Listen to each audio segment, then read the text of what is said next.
O ano começou com um grande aumento para nós consumidores. Mas o governo do presidente eleito Luiz Inácio Lula da Silva, governo que recém está começando, já publicou ontem uma nova medida provisória para manter mais baixos os impostos federais sobre os combustíveis, medida que havia sido tomada pelo governo Jair Bolsonaro. A pergunta que fica é: por que subiu tão rápido e em muitos postos ainda não baixou, mesmo com a chamada desoneração, que é a não cobrança desses impostos federais? Como funciona o reajuste, hein, afinal de contas? Nós vamos falar ao vivo com o presidente da Supetro, João Carlos Dall'Acqua. Presidente, muito obrigado por aceitar o nosso convite. Eu quero saber se o senhor está nos escutando. Escuta bem? Perfeitamente. Presidente, deixa eu lhe perguntar. Com esse cenário que se apresentou, a desoneração sendo mantida, inclusive ela vai até final de fevereiro, no caso da gasolina, né, do álcool, enfim.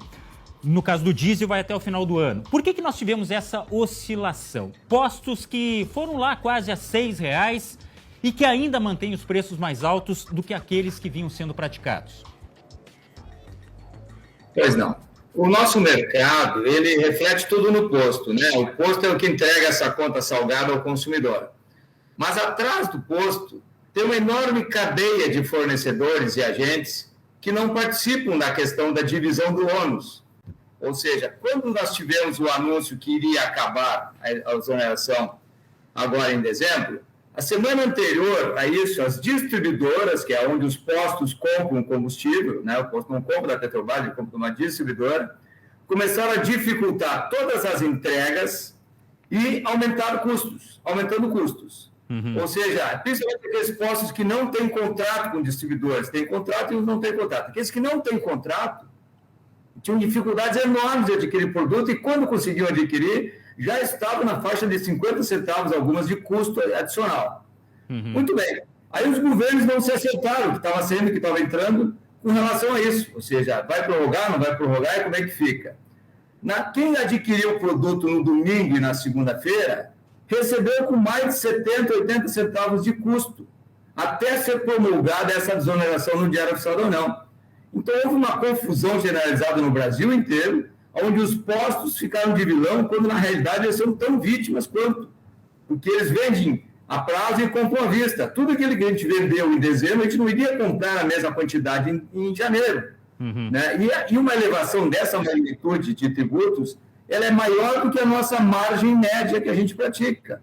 Então, esse ônus ficou muito pesado para nós e, certamente, alguma dimensão de sua realidade, seus estoques e tudo mais, tomaram essas atitudes. Mas não foi generalizado no sentido de que todo mundo colocou um valor muito elevado ou não.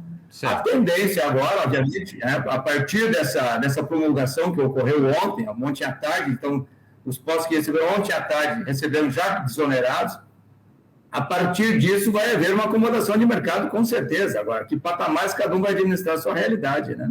Certo.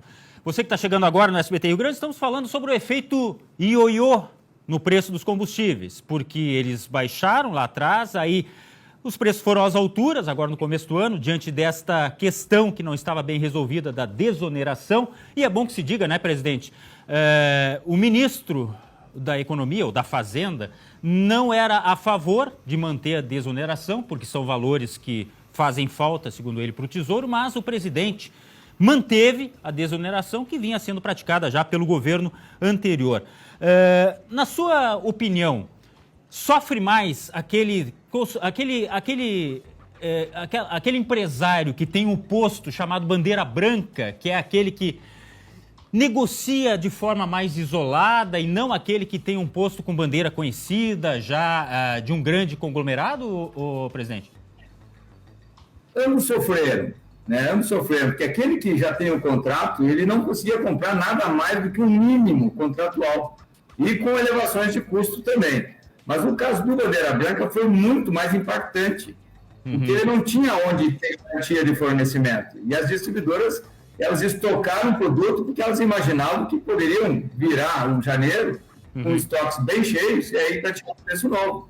Então, essa turma realmente sofreu muito mais. Agora, presidente, deixa eu lhe perguntar uma questão aqui mais específica sobre o Vale do Sino, São Leopoldo. Houve uma fiscalização do PROCON, pelo menos um posto foi autuado por ter reajustado o valor dos combustíveis de uma forma não muito bem explicada. Vamos deixar assim, tá? Porque a nota que ele havia comprado o combustível ainda estava com valor antigo e ele aumentou a margem de lucro para quase 28%. Não sei se tivemos ações desse tipo em Porto Alegre, é o que tudo indica não. Mas o que o senhor acha? Qual é a sua opinião a respeito de esses proprietários, esses empresários que acabam elevando sem ter uma explicação? O senhor tem conhecimento de outros casos ou não? Olha, a realidade é sempre individual, né? Cada um vai tomar as suas decisões. Eu não sei que preço que ele praticava antes, se ele estava praticando um preço promocional, se ele ficou sem produto, ou se ele não tinha dinheiro, efetivamente, para abastecer na semana seguinte. Que a pancada foi muito grande.